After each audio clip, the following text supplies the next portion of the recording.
biggest comic movies this year. Mm-hmm. First question, did you own a G.I. Joe as a child? Multiple.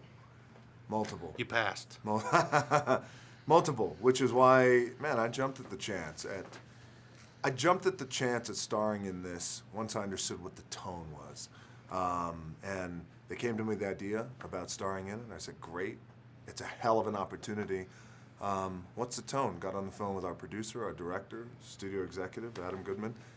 The tone is to elevate it, rooted, real, grounded, especially our military portion. I thought, great, I'm in. Let's do it. Cool.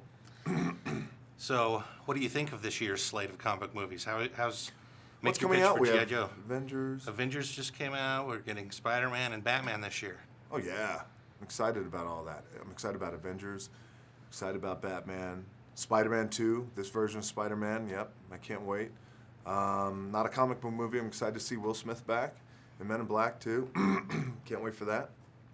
Now, my readers want to know, is this just getting into comic movies now just part of your master plan to start a Shazam movie and become Black Adam?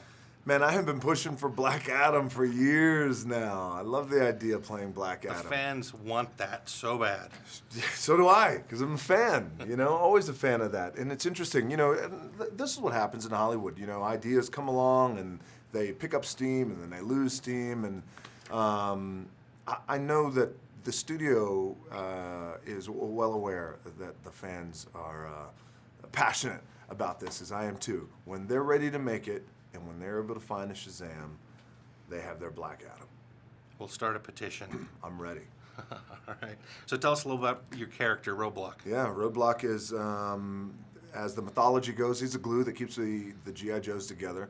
They came to me with the idea of being in the movie. There were a handful of characters that were thrown out, the possibility of playing. And hands down, there was no one else who I wanted to play other than Roadblock. He's just such a cool character, and I like the idea that he was not the guy who was in front, leading all the time, but quietly in the back, in the shadows, keeping everybody together.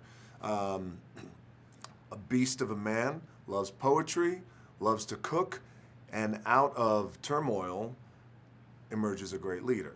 Like that I like. Not where you already start off as a leader, but you got to emerge into that and grow into that. And I love that. Plus, he's the only man on the planet who could carry that big-ass Modus and obliterate things.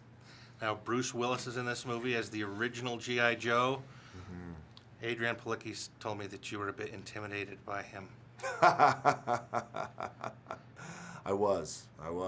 How can you not What be? is that like being with It was awesome, diehard guy? Oh, man, it was awesome. Look, I've been a fan of Bruce Willis for years, since I was a kid.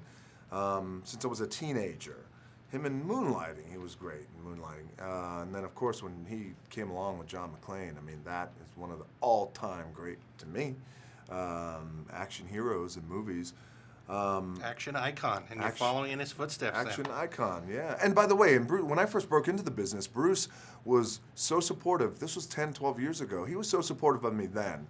And he was a huge movie star then, and he didn't have to be supportive, and I never forgot that. And that it was very special to me that he was so supportive. So to be in a movie together, this type of movie together, where we are both men of the military representing one of the biggest franchises ever of all time, and a comic book franchise, by the way, that's beloved by people, including myself, representing this, guns in our hand, and we're saving the world.